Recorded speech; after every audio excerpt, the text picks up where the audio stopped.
Good morning students. आज हम macro economics का lesson 10 government budget for the economy की स्टडी करेंगे। स्टूडेंट्स, हमने इस चैप्टर में पहले स्टडी कर लिया बजट क्या है और बजट रिसिप्ट्स क्या हैं। आज हम स्टडी करेंगे बजट डेफिसिट। बजट में कटौती या कमी या घाटा।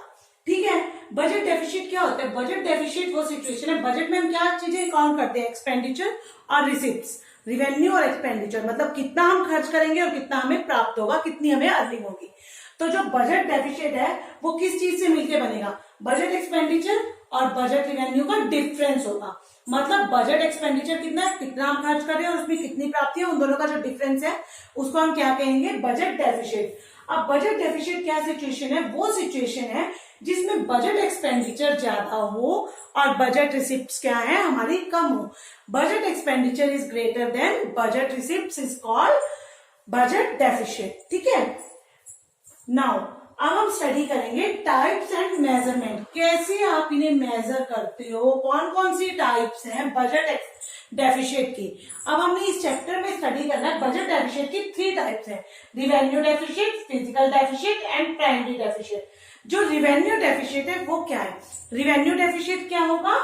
जिस तरह से हमने बजट डेफिसिट में स्टडी किया, budget deficit equal to budget expenditure minus budget receipts, उसी तरह रिवेन्यू डेफिसिट क्या है? Revenue expenditure minus revenue receipts. अब जिस तरह से डेफिसिट बजट कब होता है? जब एक्सपेंडिचर ज्यादा है, रिसिप्ट्स कम है। तो रिवेन्यू डेफिसिट कब पाया जाएगा? जब रिवेन्यू एक्सपेंडिचर ज्यादा है और रिवेन्यू रिसिप्ट्स क्या है? हमारी कम है। मतलब हमारे रिवेन्यू खर्चे, हमारे एक्सपेंडिचर ज्यादा हो रहे हैं पर जो हमें उससे प्राप्तियां है वो हमारी कम है। अब हम स्टडी करेंगे कि ये जो रिवेन्यू डेफिसिट है ये कब पाया जाता है। पता है रिवेन्यू डेफिसिट होने की सिचुएशन में से हम कैसे मैनेज करेंगे? इस सिचुएशन में गवर्नमेंट क्या करती है? डिसइन्वेस्टमेंट की पॉलिसी को अपनाती है। गवर्नमेंट अपने शेयर्स को, जो पब्लिक सेक्टर के शेयर्स हैं, उन्हें प्राइवेट सेक्टर को सेल कर देती है। सेकंड क्या करती है? गवर्नमेंट जो उसने सोशल वेलफेयर पे खर्च करना होता है उन खर्चों में क्या कर देती है? कटौती कर देती है। थर्ड क्या करती है गवर्नमेंट क्या करती है कि अपने खर्चों में कटौती करने के साथ साथ जो गवर्नमेंट के फंड्स होते हैं उनमें भी कटौती कर देती है। गवर्नमेंट अपने फंड्स में कटौती करती है और वेलफेयर में कटौती हो जाएगी। गवर्नमेंट क्या करती है? जो बाहर की कंट्री से उनसे उधार लेती है और गवर्नमेंट इसको मैनेज करने के लिए क्या करती है? डिसइन्वेस्टमेंट की पॉलिसी को एडॉप्ट करती है। नाउ सेकेंड पोर्शन है हमारा फिजिकल डेफिसिट। फिजिकल डेफिसिट क्या है? टोटल एक्सपेंडिचर और टोटल रिवेन्यू का डिफरेंस है। फिजिकल डेफिसिट कैसे पाया जाएगा? जिस तरह से हमने पढ़ा है कि क्या ज्यादा होने चाहिए? जब हमारे खर्चे ज्यादा हो और हमारी रिसिप्ट्स क्या है, रिवेन्यू क्या है, हमारे कम हो। तो फिजिकल डेफिसिट कब पाया जाता है? जब टोटल एक्सपेंडिचर ज्यादा है और टोटल रिवेन्यू हमारा क्या है? कम है। ठीक है, अब फिजिकल डेफिसिट में क्या होता है? जितना हमारा फिजिकल डेफिसिट ग्रेटर होता है उतनी ही गवर्नमेंट की बोरोइंग, बाहर की कंट्रीज से उधार लेना ज्यादा होता है। ठीक है, जिस तरह से हमने रिवेन्यू डेफिसिट को मैनेज करने के लिए 3 स्टेप्स अडॉप्ट किए हैं, वैसे ही इसे भी मैनेज करने के लिए कुछ स्टेप्स हैं जो गवर्नमेंट अडॉप्ट करती है। Inflationary spiral. इन्फ्लेशनरी स्पाइरल की सिचुएशन में गवर्नमेंट क्या करती है? आरबीआई से बोरो करती है। जब गवर्नमेंट आरबीआई से बोरो करती है तो आरबीआई क्या करती है? नए नोट छापती है। नए नोट छापने से इकोनॉमी में क्या हो जाएगी? मनी की सप्लाई बढ़ जाएगी। इकोनॉमी में मनी की सप्लाई इंक्रीज कर जाने से क्या होगा? प्राइस इंक्रीज कर जाएंगे और जब प्राइस इंक्रीज करेंगे तो इन्फ्लेशनरी स्पाइरल आ जाएगा, मुद्रास्फीति की सिचुएशन उत्पन्न हो जाएगी। इन्फ्लेशनरी स्पाइरल का एक बार और देखो, इन्फ्लेशनरी स्पाइरल क्या है? इसमें गवर्नमेंट क्या करती है? आरबीआई से बोरो करती है। जब गवर्नमेंट आरबीआई से बोरो करती है तो उससे क्या होता है? मनी की सप्लाई बढ़ती है इकोनॉमी में। इकोनॉमी में जब मनी की सप्लाई इंक्रीज कर दी, इकोनॉमी में मनी की सप्लाई बढ़ गई तो नेचुरल है कि मार्केट में प्राइस इंक्रीज करेंगे। प्राइस के इंक्रीज कर जाने से क्या होता है? मार्केट में जब प्राइस इंक्रीज कर गए तो फिर से इन्फ्लेशनरी स्पाइरल की सिचुएशन आ जाती है। सेकंड, नेशनल डेब्ट। गवर्नमेंट क्या करती है? बाहर की कंट्रीज से जो उधार लेती है उसको हम क्या कहते हैं? नेशनल डेब्ट। वो राष्ट्रीय ऋण हो गया ना, कि गवर्नमेंट ने अपनी कंट्री की ग्रोथ के लिए या अपने जीडीपी की ग्रोथ के लिए नेशनल इनकम का बहुत बड़ा हिस्सा वो डेब्ट को, कर्जों को चुकाने में यूज करती है। लो जीडीपी ग्रोथ, इससे क्या हो जाएगा? जब इन्फ्लेशनरी स्पाइरल है, नेशनल डेब्ट है, हम कर्जे की सिचुएशन में है, हम अपनी नेशनल इनकम का बहुत बड़ा पार्ट दूसरी कंट्रीज को दे रहे हैं, तो हमारी कंट्री में क्या हो जाएगी? जीडीपी की ग्रोथ कम हो जाएगी। Crowding out. क्राउडिंग आउट में क्या होता है कि जो कंट्री है, क्राउडिंग आउट वो सिचुएशन है जिसमें एक कंट्री क्या करती है, गवर्नमेंट जो है रिड्यूस कर देती है अवेलेबिलिटी ऑफ फंड्स को। गवर्नमेंट के पास जो फंड्स है, अवेलेबल फंड्स है, उनमें कटौती होनी शुरू हो जाती है। तो उस सिचुएशन को हम क्या कहते हैं, crowding out, erosion of government credibility. Government अपनी क्रेडिबिलिटी को कम करने के लिए क्या कर देती है, अगर गवर्नमेंट की क्रेडिबिलिटी कम हो जाती है, गवर्नमेंट अपने शेयर्स को सेल करना शुरू कर देती है, अपने फंड्स को कम कर रही है। अगर गवर्नमेंट मतलब कर्जे में डूबी हुई है तो क्या उस कंट्री में कोई भी इन्वेस्टर इन्वेस्ट करना पसंद करता है, नहीं ना। तो इन्वेस्टर क्या करते हैं, इस सिचुएशन में विड्रॉ करना शुरू कर देते हैं। ठीक है। प्राइमरी डेफिसिट, प्राइमरी डेफिसिट क्या है, प्राइमरी डेफिसिट जो है फिजिकल डेफिसिट और इंटरेस्ट पेमेंट का डिफरेंस है। प्राइमरी डेफिसिट में क्या है, वैसे ये फिजिकल डेफिसिट की तरह ही है, लेकिन इसमें सिर्फ मेन क्या है कि ये फिजिकल डेफिसिट और इंटरेस्ट पेमेंट का डिफरेंस है। इन दोनों के बीच में जो अंतर पाया जाता है उसको हम क्या कहते हैं, प्राइमरी डेफिसिट। प्राइमरी डेफिसिट में क्या होता है, इसमें हम primary deficit does not carry the load of interest payment on account of the past loan. Primary deficit में क्या होता है कि जो पास्ट में हमने लोन लिए थे उसका हमारे उनका भार नहीं होता, मतलब उसको काउंट नहीं किया जाता। इसमें हम अदर फैक्टर्स को काउंट करते हैं जो फिजिकल डेफिसिट में काउंट होते हैं।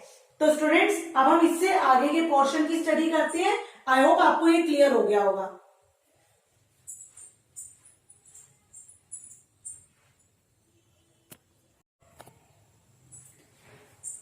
स्टूडेंट्स अब हम स्टडी करते हैं balanced and unbalanced budget. Balanced budget क्या है, बैलेंस बजट वो बजट है जिसमें संतुलन पाया जाएगा, मतलब जितना हमारा खर्चा होगा उतनी ही हमें प्राप्तियां होंगी।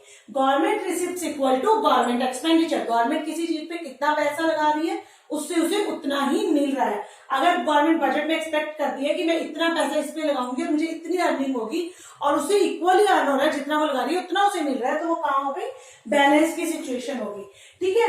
जब गवर्नमेंट का बजट बैलेंस का होता है तो इसकी कुछ मेरिट्स होती है। सबसे पहली मेरिट्स क्या है, इसमें क्या होती है, हमारी इकोनॉमी एक जगह स्टेबल हो जाती है। सेकंड, इसमें गवर्नमेंट जो भी रिसोर्सेज है उनको ऑप्टिमम यूज करती है। लेकिन जैसे किसी चीज की कुछ मेरिट है उनकी डीमेरिट्स भी है। इसकी एक डीमेरिट ये है कि इसमें जो होता है कि ना लेस डेवलप्ड कंट्रीज के लिए एप्लीकेबल नहीं होता। और सेकंड, ये अनएम्प्लॉयमेंट जैसी प्रॉब्लम्स की सॉल्यूशन भी हमें प्रोवाइड नहीं करा पाता।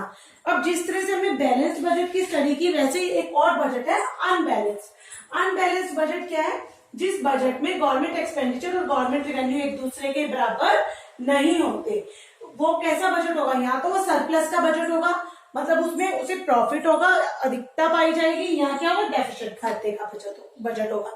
अब हम देखते हैं जो अनबैलेंस बजट है उसमें सरप्लस बजट क्या होता है। सरप्लस बजट होता है जिसमें गवर्नमेंट रिसिप्ट्स, देखो जो बजट है वो क्या होता है, रिसिप्ट्स और एक्सपेंडिचर से मिलके बना है। तो जो सरप्लस बजट होगा उसमें क्या होगा, सरप्लस में हमारी रिसिप्ट्स ज्यादा होंगी और एक्सपेंडिचर हमारे क्या होंगी, कम होंगी। Government receipts is greater than government expenditure.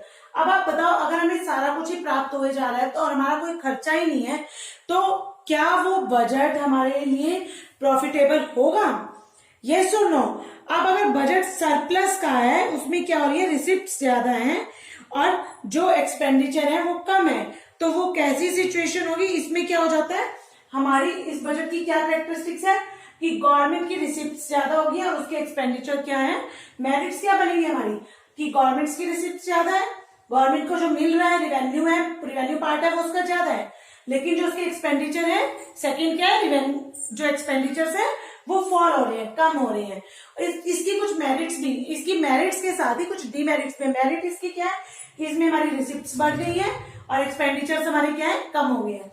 अब इसकी डीमेरिट क्या है, डीमेरिट क्या है इसमें कि इसमें इकोनॉमी में एग्रीगेट सप्लाई लगातार इंक्रीज कर रही है पर एग्रीगेट डिमांड नहीं है।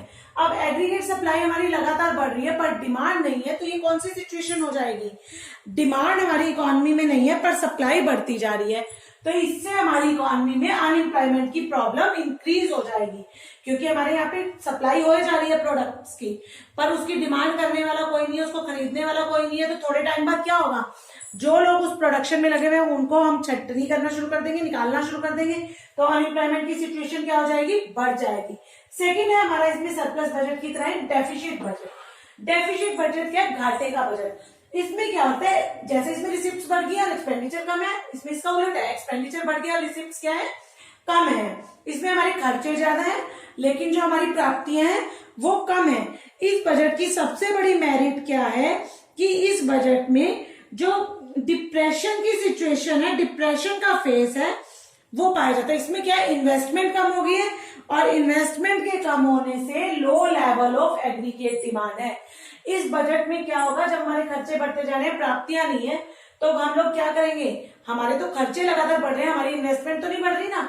खर्चों के बढ़ने से हमारी जो इन्वेस्टमेंट है वो कम होती जाती है और जो एग्रीगेट डिमांड है, खर्चे बढ़ रहे हैं तो एग्रीगेट डिमांड बढ़ रही है, पर जो हमारी इन्वेस्टमेंट है वो लगातार कम हो रही है। तो इसमें हम क्या कर सकते हैं, या तो गवर्नमेंट हाई इन्वेस्टमेंट करे, या तो गवर्नमेंट अपने एक्सपेंडिचर को बढ़ा दे, या फिर गवर्नमेंट क्या कर दे, indirectly by reducing greater expenditure on the people. या तो गवर्नमेंट क्या कर दे, यहाँ पे अपने मार्केट में, इकोनॉमी में गवर्नमेंट क्या करती है, इसमें गवर्नमेंट के एक्सपेंडिचर बढ़ते जा रहे हैं पर उसकी प्राप्तियां नहीं है। तो इस सिचुएशन में क्या हमारी ड्रॉबैक आ रही है कि हमारे यहाँ पे इन्वेस्टमेंट का लेवल लगातार बढ़ता जा रहा है, सॉरी लगातार कम होता जा रहा है। और अगर इन्वेस्टमेंट का लेवल कम हो रहा है तो इन्फ्लेशन की सिचुएशन आ गई। अब इन्फ्लेशन की सिचुएशन में जो है, इन्फ्लेशन की सिचुएशन आ गई, जितना भी हमारा आउटपुट का प्रोडक्शन हो रहा है उसका फुल एम्प्लॉयमेंट के लेवल तक यूज नहीं हो पा रहा। तो स्टूडेंट्स, अब हमने स्टडी किया है कि बैलेंस और अनबैलेंस्ड बजट क्या है। इस चैप्टर में हमने स्टडी किया बजट क्या है। बजट क्या होता है, गवर्नमेंट का एक ईयर का ब्यौरा होता है कि उसने कितना प्राप्त कर, मतलब कितना किस सेक्टर पे स्पेंड करना है और उससे उसको कितनी अर्निंग्स होंगी। अब हमने फिर स्टडी किया बजट रिसिप्ट्स क्या है। आज हमने स्टडी किया बजट डेफिसिट क्या है, बजट एक्सपेंडिचर क्या है, फिजिकल डेफिसिट क्या है। हमने पढ़ा बैलेंस्ड और अनबैलेंस्ड बजट। कौन सा बजट हमारी इकोनॉमी के लिए सही है, बैलेंस्ड बजट, क्योंकि इसमें क्या होता है, रिसिप्ट्स और गवर्नमेंट एक्सपेंडिचर इक्वल होते हैं। ठीक है, तो स्टूडेंट्स अब हमारा ये chapter government budget for the economy complete हो गया है। आई होप आपको समझ आ गया होगा। Thank you and have a nice day.